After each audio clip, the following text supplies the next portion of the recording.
안녕하세요. 시집와서 거의 고생한 기억밖에 없는 서러운 20대 며느리입니다. 아, 참고로 저 고생시키고 괴롭히는 상대가 저희 시어머니가 아닌 다름 아닌 제 시누이랍니다. 시누이와의 전쟁에서 막, 그리고 그 끝에 사이다 복수까지 여러분들과 이 사연을 나눠보겠습니다. 저와 남편의 4살 차이, 궁합도 안 본다는 나이 차이를 가지고 있고, 우리 아가씨는 남편보다 3살이 어려 저보다는 1살이 많아요. 저희 부부가 신혼집을 구할 여력이 안 돼요. 고민을 하다가 일단은 40평대 평소이신 시부모님 댁에서 지내면서 차근히 살 집을 알아보는 곳으로 합의를 하고는 결혼식 올리자마자 들어와 산 지 4개월 정도가 되어갑니다.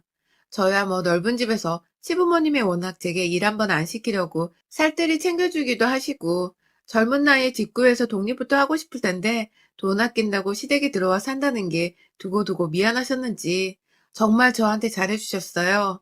사실 저희 집이나 친정이나 서울 한복판에 아파트 한 채 정도는 있었으나 그것 말고는 재산이라고 할 것이 정말 없어서 겉보기에만 빛 좋은 개살구 같은 꼴이었는데 그래서 저는 저희 부모님 생각이 나서 시부모님께도 그냥 집 구하는데 부담 가지지 말고 저희가 합가하겠다고 먼저 말씀을 드린 거였거든요. 한번 제게 빚을 졌다고 생각을 하시는 건지 유독 막내딸처럼 잘 챙겨주셨고 저희 부부가 둘 다 맞벌이라서 아침 시간이 꽤나 정신없이 흘러가는 편인데 늘 한켠에서 괜찮다는데도 아침밥을 차려주시면서 든든히 밥을 먹고 가기도 해주셨어요. 퇴근하고 오면 제가 뭐 하나 손댈 것 없이 어머니께서 하루 종일 집안 청소를 해놓으시느라 빨래부터 개놓은 것들까지 말끔히 정리가 되어 있었고 저녁까지 이미 차려놓고 계시는 중이어서 저는 손끝 하나 댈 것이 없었습니다. 그마저도 너무 죄송스러워서 남편이랑 번갈아 가며 저녁 먹은 후엔 설거지를 하고 또 주말이면 둘이서 합심하고 하루 종일 밥하며 정말 즐겁게도 신혼을 보내면서 시부모님과 살고 있었습니다. 사실 제가 친정 부모님께 용돈을 드리고 있는 만큼 남편도 시부모님께 용돈을 드리고 있는 걸로 알고 있어요. 돈을 주니 시부모님께서도 고마워하며 더 저희 부부를 챙겨주시는 것도 같았고요. 뭐 이래나 저래나 저한테 시집살이 한번 안 하고 딸처럼 귀하게 여겨주시니 저도 그저 감사드렸죠. 그런데 문제는 이렇게 너무나도 트러블 하나 없이 잘 지내는 내 식구에 시누이만 끼면 꼭 분위기가 180도로 변한다는 것이었습니다. 함께 사니까 아가씨랑도 매일같이 마주칠 수밖에 없었는데요. 굳이 한 집안에서 얼굴을 자꾸 붉히고 싶은 건지 우리 아가씨는 저를 볼 때마다 왜인지 으르렁거리지 못해서 안달난 늑대 새끼 같았습니다. 처음부터 사실 잘 맞았던 건 아니었어요. 제가 이 집안에 들어와 사는 데에도 가장 거슬리고 걱정이 되었던 게 사실 아가씨이기도 했었는데요. 시어머니께서 호칭 정리를 확실하게 해주셔서 아가씨랑 제가 서로 맞존대를 쓰도록 시키셨어요. 상견례 자리에서 부모님 따라 나온 아가씨도 처음 봤었는데 시부모님이 나이 때문에 위아래 꼬이는 건 두고두고 불편한 거라면서 확실하게 시키셨고 그래서 저나 저희 부모님도 모두 굉장히 만족을 했죠. 제 입장에서는 나이가 어린데 나이 많은 아가씨한테 말을 놓는 게 불편하기도 했었고 차라리 서로 맞존대를 하며 존중을 하면 훨 편하기도 했죠. 그런데 그 자리에서 아가씨는 저희 부모님이 계신데도 불구하고 내가 왜 맞존대를 해야 해? 나보다 어린애한테? 하며 시누이짓을 했고 그 바람에 시부모님이나 저희 남편이나 딸 교육 똑바로 못 시켰다며 얼굴을 붉히셨고 저희 부모님과 저는 저희대로 만만치 않은 시누이가 그 집에 있구나 싶어 속으로 얼마나 걱정했는지 몰라요. 저희 엄마는 시누이 하나만 보면 이 결혼 절대 시킬 수가 없다며 잘 지낼 자신이 정말 있냐고 누누이 결혼 날짜를 잡아놓고도 저한테 결혼을 정말 해야겠냐고 불안한 마음에 닥달을 하셨고 저는 그때마다 이 결혼 자신 있다고 했죠. 시누이가 시누이짓을 해봤자 저도 웬만큼 사회 나가서 쓴소리 못하고 사는 성격이 아니었던지라 참다 참다 거슬리면 퍽 밟아주던가 해야겠다며 마음 단단히 먹었었습니다. 결혼을 하고 시댁에 들어와 보니 아가씨는 상상했던 것보다 더했어요. 이 집안에서 완전히 폭탄에다가 맑게 못 알아듣는 아픈 손가락이더라고요. 성질머리가 고약한 것은 둘째치고 사람이 영악한 데다 때도 잘 쓰고 살짝 애 같기도 해서 친구를 뒀을 때 딱 친구들 사이에서 이간질하고 괴롭히고 약점 잡고서는 그런 애 같았습니다. 문제는 그 성격을 도무지 제어할 생각을 안 하고 저한테 막 퍼부었다는 겁니다. 한마디로 새가족인 저를 배려와 사랑으로 대하는 게 아니라 적대하고 괴롭혀야 할 대상으로 생각하는 건지 너무 막대했습니다. 저희 방에 들어와서 제 옷장에서 옷 꺼내가는 건 너무너무 당연한 일이었고요. 그렇게 가져갔으면 곱게 돌려줘야 할 텐데 돌려주기는 개뿔. 아예 안 돌려주고 자기 옷장에 넣어버리거나 어디서 육개장 국물 같은 걸 튀겨와서는 미안해요 하면 세탁비도 안 주고 그냥 옷장 안에 넣어버리더군요. 이런 것도 한두 번이어야지 매번 이러니 제가 회사에 입고 갈 옷이 점점 사라지는 기분이었고, 저도 그간 여동생이랑 살면서 옷 입는 것에 정말 민감했었는데 홧김에 가족들 다 같이 밥 먹는 자리에서 아가씨를 향해 앞으로 내 옷 입지 말아요. 난 애초에 빌려준다 한 적도 없고 빌려가서 더럽힐 거면 앞으로 세탁비도 같이 받을게요. 라고 말을 했어요. 그러자 시누이는 민망했던지 누가 앞으로 입는데? 하며 반말을 찍 했고, 반말하지 말라고 쓱 하며 쳐다보는 시어머니한테 눈치를 보더니 이내 방 안으로 밥 먹다 말고 들어가 버렸어요. 분명 방으로 들어가면서 재수 없어 진짜 라고도 말을 했고요. 그 말을 함께 들은 시부모님과 남편은 또다시 덩달아 미안하고 민망했던지 입을 꾹 다무시며 밥만 드셨고, 저는 저대로 부모란 사람들이 가만히 있으니까 더는 뭐라 하지 않고 넘어갔습니다. 사실 시누이가 저를 막대하는 데 이유가 있었어요. 제가 우연히 남편이 야근하던 날 혼자 먼저 집에 와서는 씻고 방 안에 들어와 좀 쉬려고 하다가 바로 옆방에서 시누이가 시어머니랑 나누는 대화를 들었거든요. 그날도 밥 먹다가 시누이가 하도 옆에서 수저를 펑 놓는다든지 반찬을 의도적으로 제 앞에 있는 것들만 싹 다 비워버리는 등 저 싫다는 티를 하도 내서 제가 밥맛이 없어 그냥 그만 먹겠다고 자리에서 일어났는데, 아무래도 시어머니께서 저한테 미안하다며 시누이를 혼내려고 그 방에 들어가셨던 것 같아요. 막 나무라는 소리도 들리고 그러지 말라고 엄마 창피해 죽겠다는 소리를 하면서 시어머니가 한동안 잔소리를 하고 계신데 시누이가 고의적으로 저 들으라는 건지 아주 큰 소리로 말하더라고요. 자기가 학교 다닐 때 가장 싫어했던 친구를 제가 닮았대요. 전 엄연히 학교도 다르고 이름도 나이도 다 다른데 그저 좀 닮았던지 제가 그냥 다 싫다는 겁니다. 어쩐지 상견례부터 틱틱대며 절 그렇게 노려보더니 말이죠.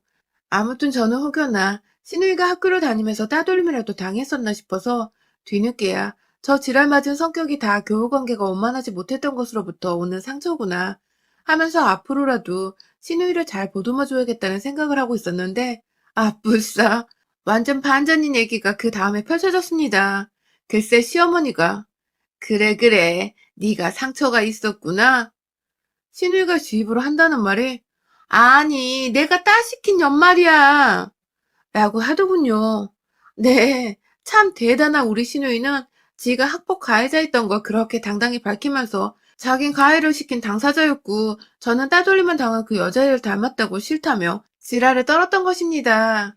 시간이 한참이나 지났어도 학폭 가해자란 년은 그걸 자랑이라는 듯 말하며 반성 한번 하지 않고 사는 게 열받고 재수없어 죽겠더라고요, 아주. 하지만 시부모님과 함께 사는 집안에서 어찌되었든 저의 시누이니까 좀 뻔뻔하게 굴어도 최대한 참으려고 했어요. 그럼에도 시누이는 끝까지 저를 괴롭힐 생각만 했고요. 다음날 출근해서 자야 하는데 12시 넘어서 옆방 시누이가 일방적으로 깔깔거리면서 영화를 몇 번 틀어놓은 적이 있었습니다. 참고로 시누이는 20대인데 백수예요. 아직 영화인지 드라마인지 소리를 크게 틀어서는 저희 방까지 다 들리게 하니까 한 번은 남편이 참다 참다 거의 열받은 상태로 소리 한 번만 더 내면 너 진짜 나한테 아작난다? 하며 방 가서 겁을 준 적이 있었는데요. 그러자 시누이는 며칠 잠잠하더니 하루는 정말 괴상한 여자의 비명소리가 자꾸만 들리는 공포영화를 보면서 또 소리를 크게 틀어놔서 저희 부부가 새벽에 잠에서 깨버린 겁니다. 그래서 남편이 쟤 또 저런다며 베개 하나 들고서 한 대 패줄 요량으로 여동생 방에 갔고, 이내 그 방에서 남편은 정말 자지러지게 겁을 먹고 소리를 꽥 지르면서 저희 방으로 도망왔어요. 알고 보니 시누이가 그냥 노트북에다가 여자 비명소리만 나오는 파일 하나를 켜둔 채 방 안에 틀어놓고 본인은 시부모님 방에 가서 잠을 잔 겁니다. 그걸 모르던 남편은 여동생 방에 갔는데 사람은 없고 어디서 막 여자 비명소리가 들리니까 그 새벽에 귀신한테 홀리기라도 한 줄 알고 아주 기겁을 한 것이었죠. 그날 후 시누이는 더 이상 소음으로 문제를 일으키진 않았으나 두고두고 남편이 겁먹고 방으로 뛰쳐나가 소리 지른 거 가지고 놀려 먹으며 밥 먹는 자리에서 얘기를 꺼내곤 했어요. 다 저를 괴롭히려 한 일이라는 걸 알았기에 전 도저히 그걸 되새기며 웃고만 있을 순 없었고요.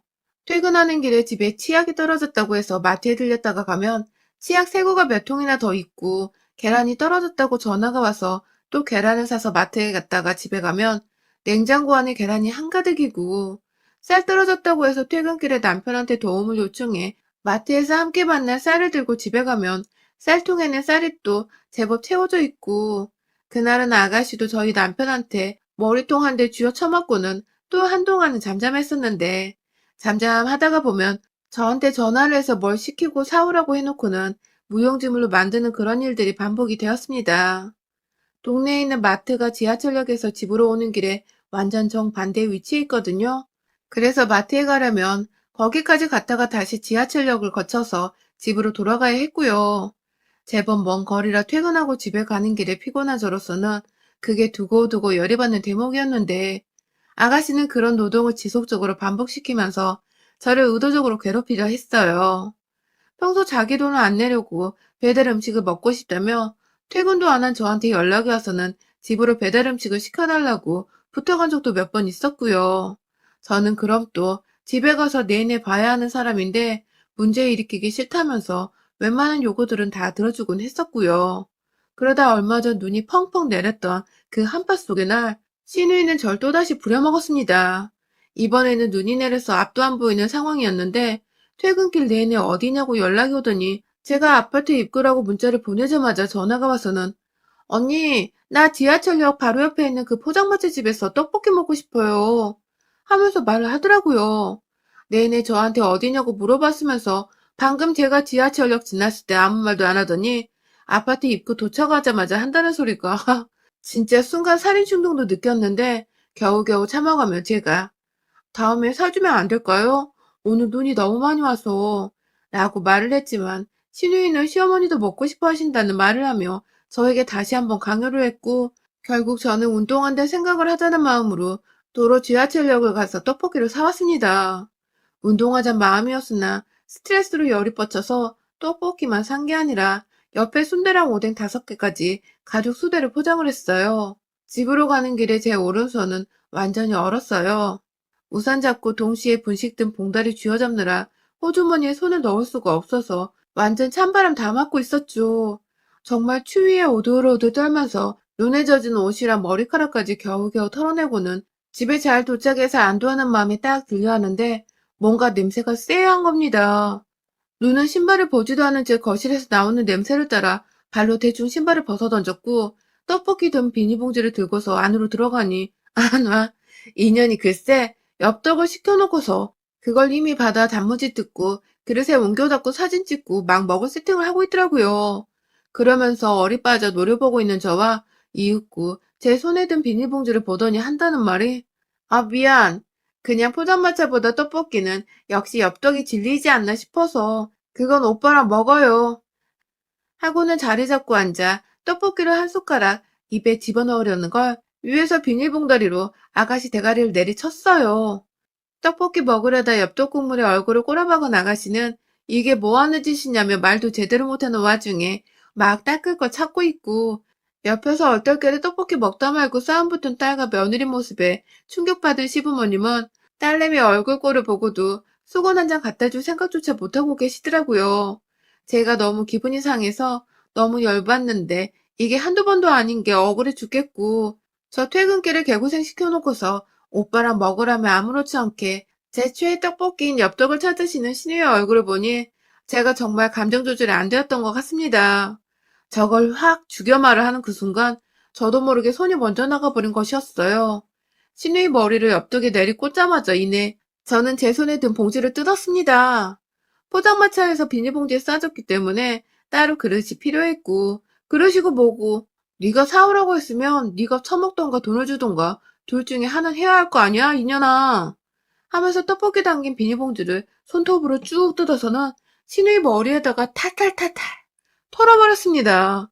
얼큰한 엽떡 국물에 진득한 점성 가득한 포장마차 떡볶이가 신우의 머리 위에 섞여 내려가는 순간 남은 순대까지 비닐봉지로 털어서 처먹던가 돈을 주던가 하라고 하며 또 탈탈탈 신우의 얼굴 향해 털어버렸고요. 오뎅 국물까지 던지려다가 차마 제 손을 대기에도 국물이 좀 뜨겁길래 그건 그냥 분명히 말했습니다. 네가 다 처먹어 하며 잠옷 입느라 집안에서 짧은 반바지를 입고 뜬 신우이 허벅지 위에 올려줬네요. 신우이는 곧 뜨겁다고 지랄을 떨며 자리에서 일어나 울먹이다 어디부터 가야 하냐며 엄마를 막 붙잡고 있고 시어머니는 대충 무슨 상황인지 또 안 봐도 뻔하다며 내가 너 언젠가 일이 될 줄 알았다 라는 말과 함께 조용히 시아버지를 데리고 안방으로 들어가셨습니다. 신우이는 부엌에 가려다가 도로 화장실로 들어갔고 한참 동안 씻고 나오더니 지방으로 들어가려 하길래 그 입구에서 머리끄댕이 잡고 끌고 나와서 도로 거실로 데려왔어요. 네가 닦아 이년아 하고서는 부엌에서 들고 온 걸레 하나 쥐어주니까 끝까지 자존심은 있는지 표정으로 열받는다는 듯 일진 표정을 짓대요.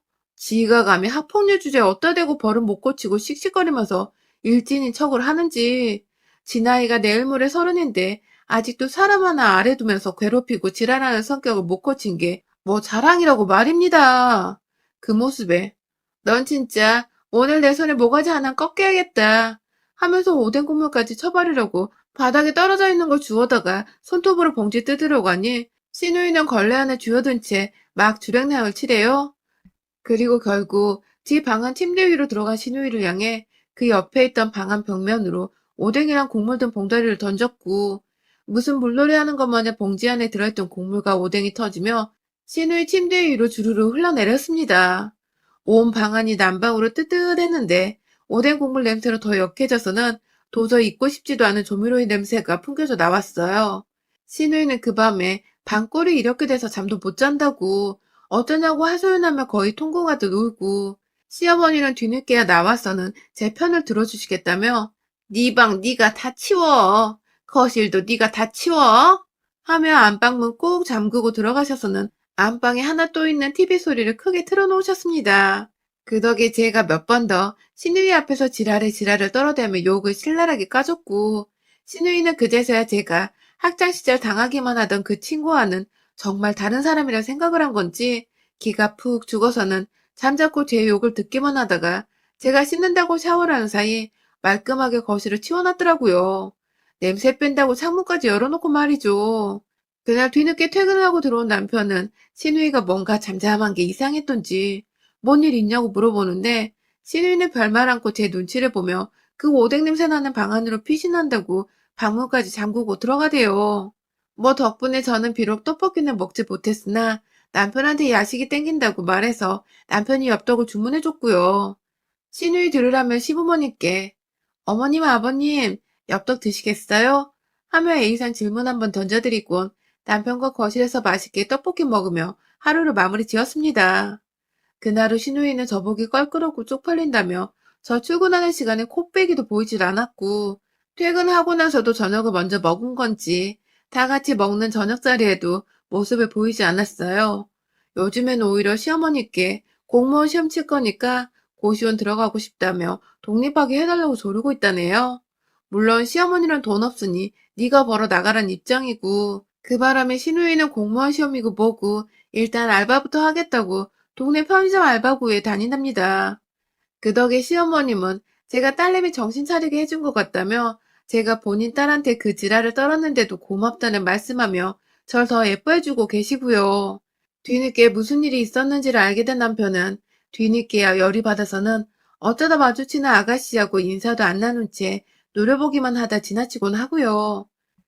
아마 우리 아가씨에겐 바깥보다 집안이 더 혹독하고 추운 한겨울일 것입니다. 그런 아가씨가 더 오래 눈치 보이고 간 떨려하며 절 어려워하고 살 수 있도록 최선을 다해 앞으로도 여러 번 길을 더 죽여주며 살까 해요. 반성 못하고 괴롭힐 줄만 아는 학폭녀의 죄후 제 손으로 직접 더 만신창이로 만들어 볼까 합니다. 응원해주세요. 여러분의 생각은 댓글로 남겨주세요. 오늘도 시청해주셔서 정말 감사합니다.